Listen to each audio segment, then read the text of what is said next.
I'm going to have to ask you about the injury situation. I mean, in a soundbite, how critical is this? It's not great, but I'm still positive. That's my frame of mind all the time. I don't look for excuses, because if you do that as a manager, then your players will look for those excuses as well. We have more than enough to go and beat most teams in this league, so that's the way I'm looking at it again. I've got a couple back in the training ground, which is great, but that's all it is. So we'll find a team, we'll find hopefully a formation, and we'll hopefully go and give a good account of ourselves and take something from the game. In terms of filling a bench, how well fixed are you in that level? We'll have another couple of young boys on the bench, as we've had the last 2 or 3 games. That's going to be the way it's going to be for the next few weeks until we get a few back. But we've had 1 or 2 who have been come back into the squad and trained, which is a real boost for us considering where we were. But they'll remain silent just now in terms of names.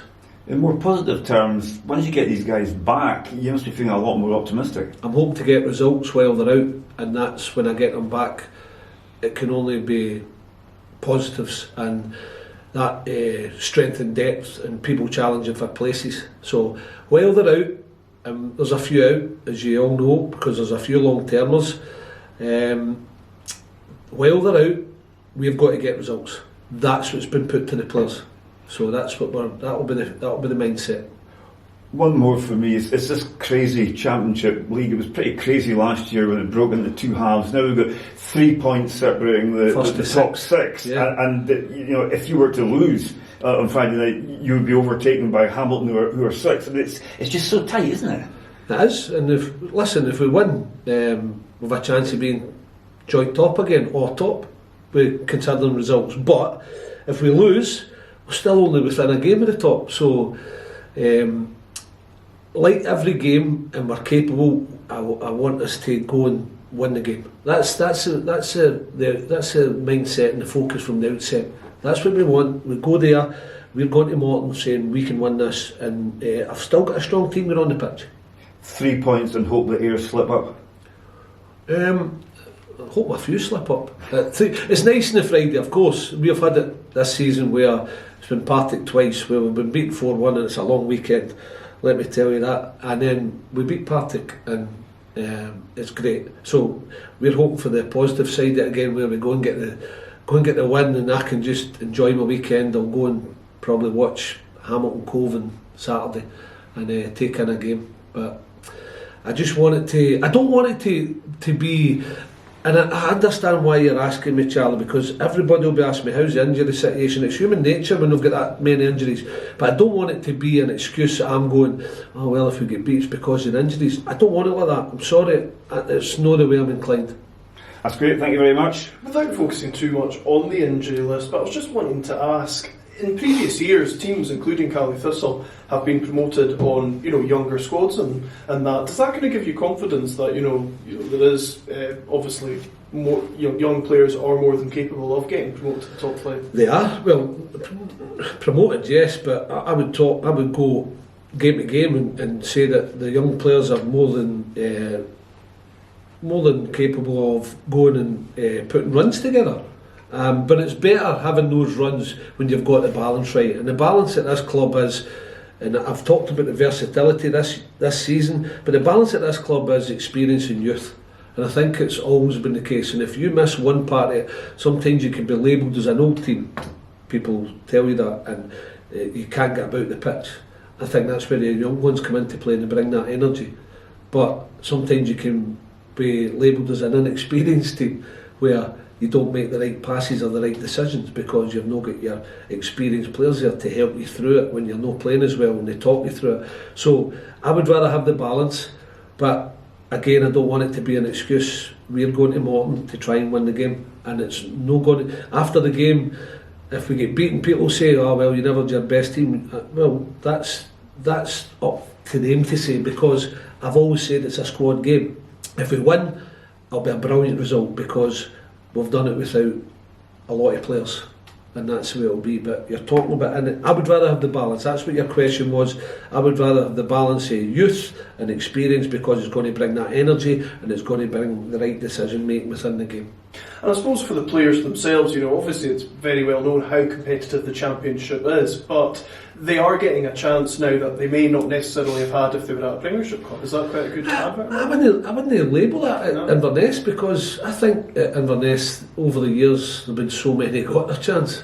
And I don't know if you're alluding to, maybe I'm taking out of context, like young Matthew Strachan maybe wouldn't get his chance, but I think Inverness have been built on producing youth team players and younger players. So here as a whole, I think you're always getting your chance to go and progress, and if you take it and you do well, you'll stay in the squad, you'll get experience, and you'll start a lot of matches, and I think that's the way it should be, and it's the way it's been here for a long time. Yeah, good stuff. And I mean, just finally, obviously Morton tomorrow night, what are you expecting from them, considering that? They're in a good place, aren't they? They've got themselves to within 3 points of us. They have won 2 and drawn one of the last 3 games, and they've not lost any goals. So that tells you a lot about Morton.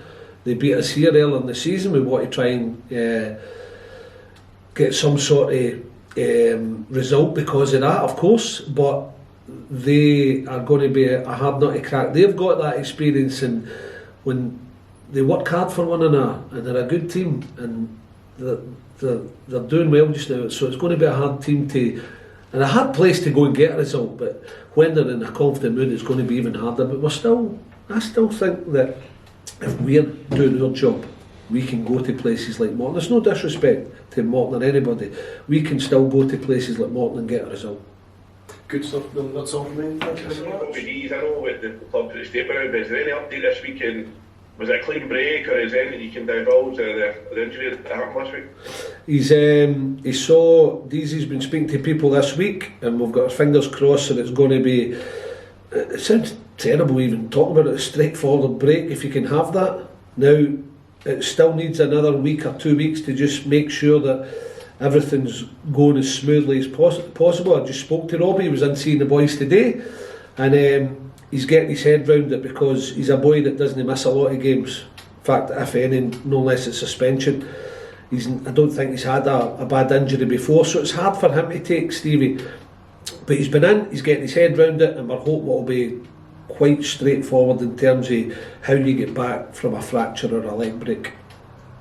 And then the flip side, I suppose, the positive point that maybe you're signing in the summer, he was more a versatile approach to signing players. Is that sort of paying dividends for you just now in the crisis? I think it is.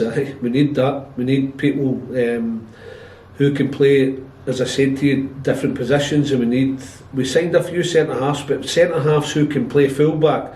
But right now, what's happening with Big Danny Devine and Robbie D's been out, and Wallace missing last week, I'm quite glad I signed a few centre halves in the summer, because they've come in handy when I've had to play them in their natural position and full back. So so far it's worked out pretty well with the signings I've made and the versatility that we've got in the squad. And then tomorrow, Morton, I think I'm beaten before, as you said, they're on a good run, but the replacement normally do well, so that'll give you confidence for tomorrow as well. And the results away from home. I think we've had to dig in and do it the hard way. I think we are a team that does well away from home. I think that's because we're a good side away. People say to me, you're a better away team. I don't really buy into that. I just think that we're a team that can handle both sides of the game. We're well organised, we're hard to beat, and we'll always usually score goals. Hamilton being the case where we never scored, and it's no like us. We usually get a goal plus every game. So if we can do what we've been doing away from home, and it's going to be hard because Dougie's team are going well, as you say, if we can do what we can do away from home, give nothing away, keep it well organised, I'm sure we'll create chances, and hopefully we can take a few. Perfect. Good luck tomorrow, mate. Cheers. And Danny Devine, is he far off, or could you put a timescale on Danny at all? Carrie, his injury, I'm hoping it's weeks rather than months with Danny. He's had a wee bit of swelling in his knee, and we needed that to come down, and then we're just kind of like monitoring it, and he's in a better place now this week, so hopefully it's weeks rather than months. But as you know, with knees it can be problematic and other things can develop, but I would love to get Danny back pretty quickly, to be honest with you.